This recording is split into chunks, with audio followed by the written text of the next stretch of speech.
एक पेड़ पर रहने वाला एक शरारती बंदर और जंगल के पास रहने वाला एक दयालु कुत्ता अच्छे दोस्त बनना चाहते थे, लेकिन कभी बात नहीं हुई थी।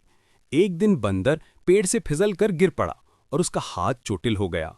कुत्ता तुरंत दौड़ा और उसकी मदद की। उसने पानी पिलाया, आराम कराया और घर ले जाकर उसकी देखभाल की।